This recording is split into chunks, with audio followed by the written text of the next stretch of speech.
The Florida Holocaust Museum. Shalom, tribe. This is Miriam, and this is my second Sunday Fun Day contribution. And I am going to let you see some pictures that I took from the Florida Holocaust Museum. And I am going to just share a little history behind this museum. It's one of the largest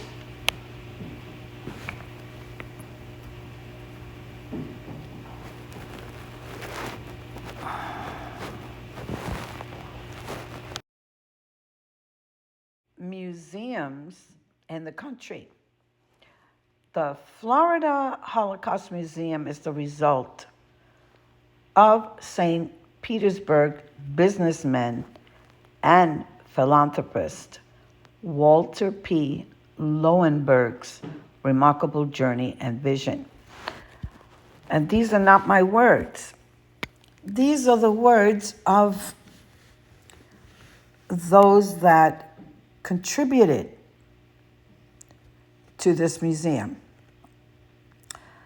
And they wrote that Lowenberg escaped Nazi Germany in 1939 and served in the United States Army during World War II, together with a group of local businessmen and community leaders. He conceived a living memorial to those who suffered and perished. Although among the participating individuals who survived the Holocaust, who had relatives, as well as those who had no personal investment other than wanting to ensure that such atrocities would never happen again. So the group enlisted the support of others in the community, and they were able to involve internationally renowned Holocaust scholars like Thomas Kinley, author of Schindler's List. He joined the board of advisors. And Eli Wiesel was named honorary chairman of this Holocaust Center. So, a little history. In 1992, the museum rented a space it could afford, but they soon outgrew it. And this was in Pinellas County in Madeira Beach, Florida. It's tucked away in the mainstream area of Tampa Bay. And they started with one staff member and then a small group of volunteers. And it quickly grew. Within the first month, over 24,000 visitors came to see Anne Frank in the world, the center's exhibit. The Tampa Bay showing of this exhibition touched many, many visitors.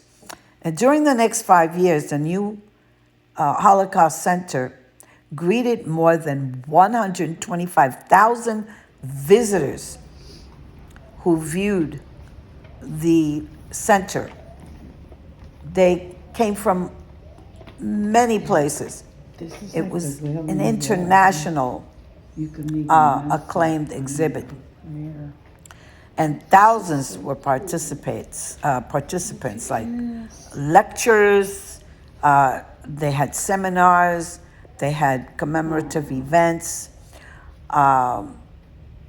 who reached into schools. And they did study groups, teacher training programs, and presentations. So are you making a prayer request? So it was a big deal. And the center expanded to encompass a growing print and audio-visual library, a photographic archive, a historic artifacts, and they had a research facility for educators and scholars.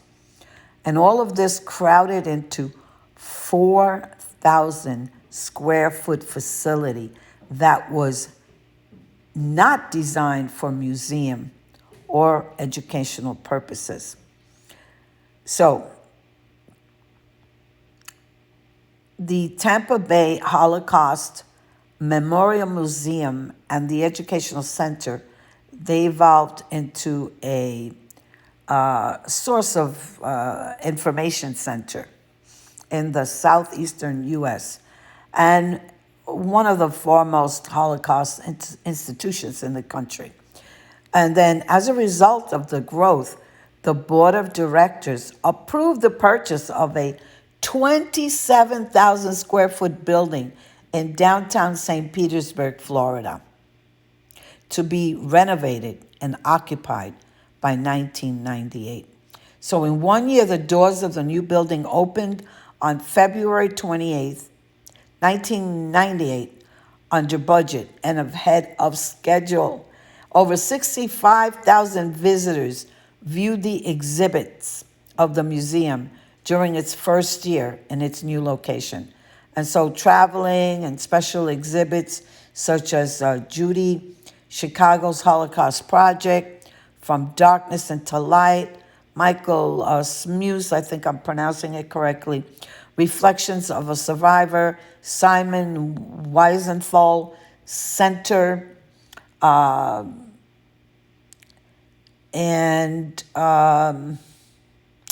there's a lot of little details, but I don't want to get too long here.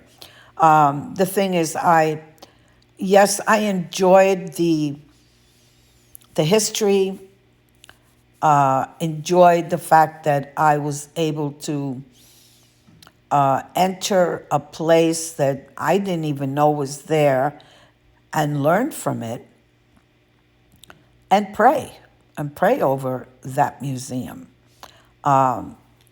Because they exhibited a big, it looked like a part of a train where you would just dump things in, like a U-Haul, okay?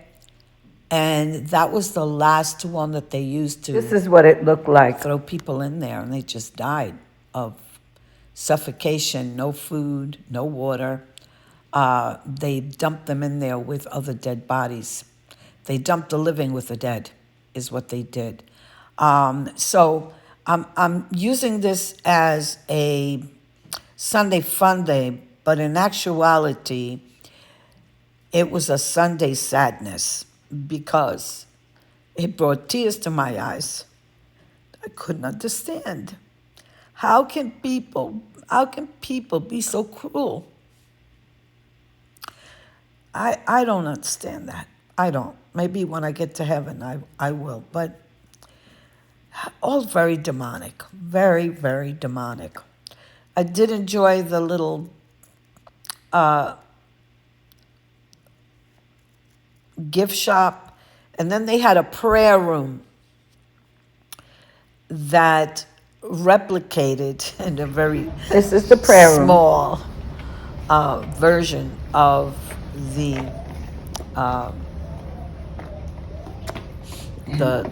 This is like the Wailing Wailing Wall Wall in Israel.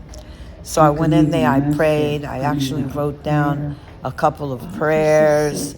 My husband did the same thing, and we stuck it in the little holes on the wall, and we sat there and we prayed, and they had two Bibles, one in Hebrew and English, bilingual, one on one side and the other, and then one totally in English on the right-hand side. So I took a couple of pictures there, my husband as well. So just wanted to share that, and Isn't that cool? Yeah. There's a lot to be said, but It's like being in Israel. Right? it would take me a long time. So I will share some pictures. Shalom. Oh.